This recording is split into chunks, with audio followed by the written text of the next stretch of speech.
place and get kicked out. Yeah, it's very normal to be in a group this big. A schoolmates reunion is usually about 20 people, Joelle pointed out.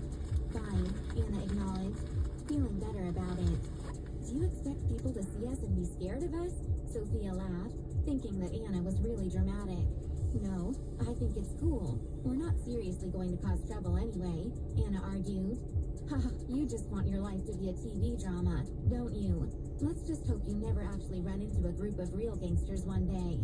I'm afraid you'll really be in trouble if you encounter them, teased Sophia. Oh, shut up, Anna retorted, but she laughed too. Both the Innovation Group and Beatrix Group owned a lot of companies in different industries, including some clubhouses. Therefore, Gerald took them to a clubhouse owned by the Beatrix Group. However, Henry would pay the bill because it was Ariana's birthday and he proposed to her today. He wanted to treat his friends on this special night because it would be more meaningful that way. Gerald and the others arrived at the clubhouse before Ariana and Henry. They were a very attractive group of people, so they became the focus of the crowd once they showed up. But no one suspected that they were a gang. They seemed to be around the same age, so people just thought they were having a schoolmates gathering. When the manager learned that Gerald was coming, he went to wait at the door, and as soon as he saw Gerald, he went up to welcome the group. Honored to see you, Mr. Jordan.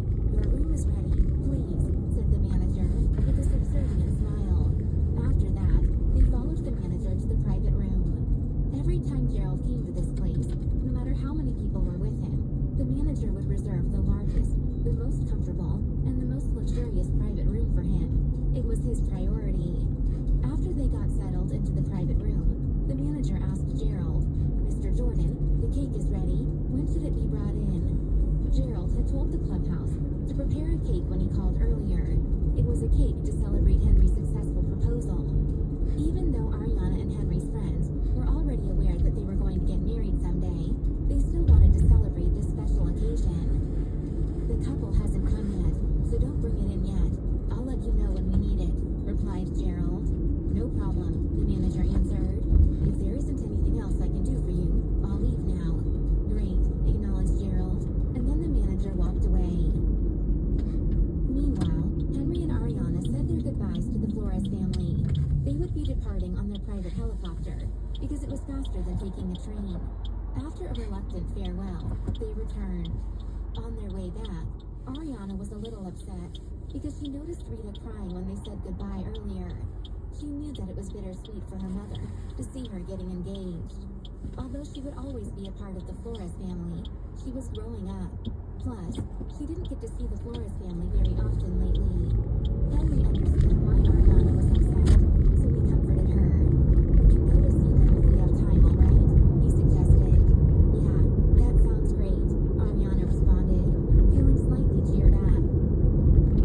Nathan, Lance, and Keegan didn't attend Ariana's birthday party, but when Ariana's friends arrived at the clubhouse, Gerald called to invite them to join. Therefore, about 20 minutes later, the three men showed up. Because Henry prepared a birthday party for Ariana, he invited people he was familiar with. He didn't know Nathan and the others very well.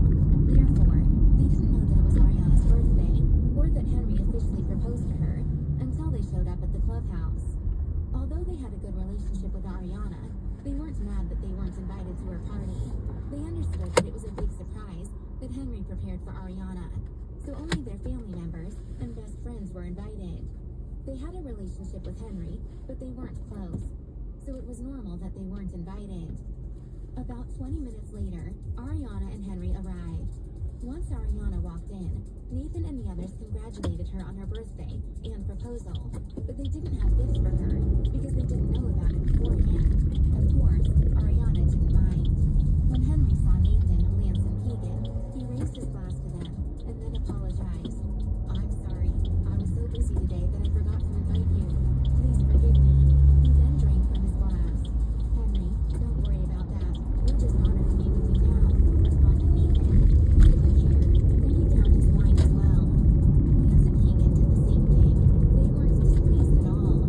After that, they sat down and had fun together.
recognized him because they were old schoolmates.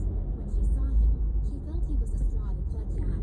Without hesitation, she ran towards him and grabbed his clothing.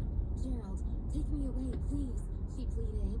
Gerald honestly didn't recognize the young woman, but he could see that she was terrified of the man. It was obvious she wanted to run away from him. "Hey, mate, this is my woman. I think it's better to leave her to me," the man said, walking towards Gerald at once. He gave the young woman a glare of displeasure, looking as if he wanted to grab her. The young woman shook her head in horror and denied, "No, I'm not his woman, I'm not."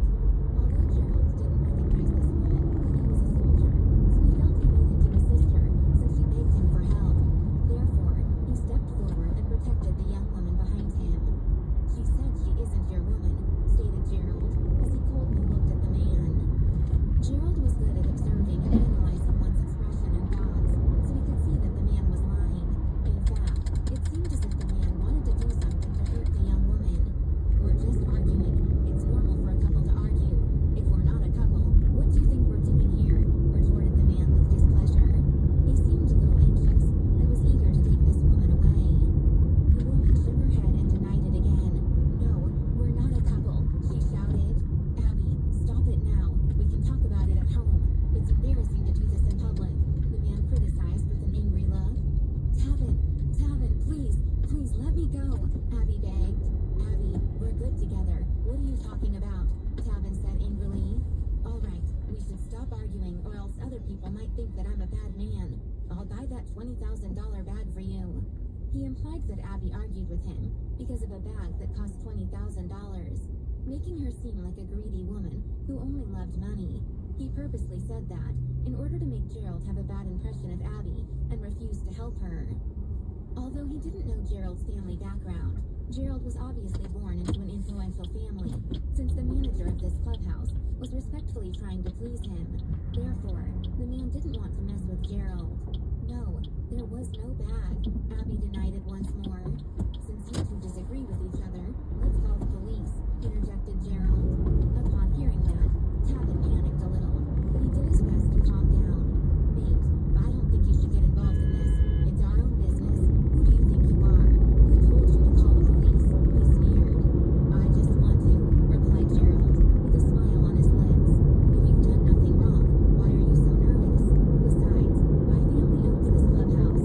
I should be clear about the situation in case anything bad happens here. My family has to take responsibility for it if anyone is injured. I don't want to pay the price for your mistake," he added. The man gulped when he heard that this clubhouse was owned by Gerald's family. Therefore, if Gerald was determined to get involved, he had to give up. Abby didn't know much about Gerald, but she knew that his family was very rich, so she wasn't too surprised. "Oh, you also knocked over my cake. You should pay for it," demanded Gerald. "I knocked it over. I'll pay for it," offered Abby. The truth was that she deliberately knocked over the cake in order to attract attention from the clubhouse manager, so that she could get rid of Tavin. Accordingly, she was more than willing to pay for the cake. She would even pay double if she needed to. "Will you leave now, or should I call the police?" Gerald asked Tavin. Tavin clenched his teeth, and then gave Abby a glare. He snorted, then turned and walked away.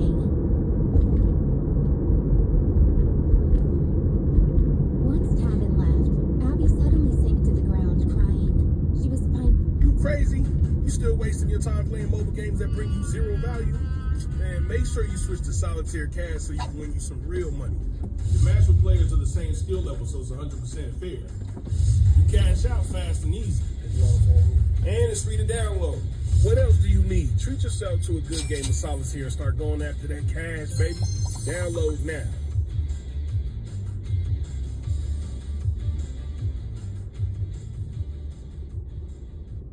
relieved.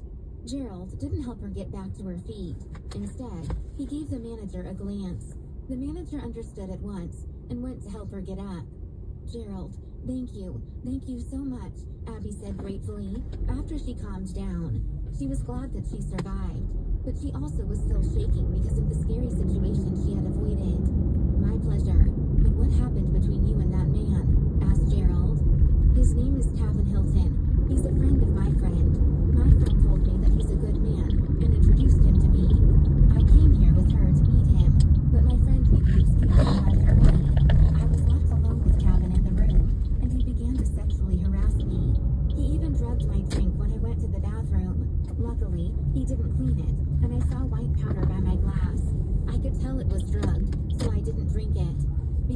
Terrified, I ran out, but Tavin caught up to me. I saw the cake and deliberately knocked it over. I just wanted to get rid of him. I'm sorry. I shouldn't have done that on purpose, but I didn't have a better idea. I'm sorry, sobbed Abby. Fine, just be careful from now on. You still need to pay me for the cake, but you can leave now, replied Gerald. Since Tavin was gone and Abby was safe, he should mind his own business. Thank you so much, Gerald. Abby thanked him again. After that, she left, but she was worried that Tavin might be waiting outside. So she asked the clubhouse to arrange for a taxi to drive her home.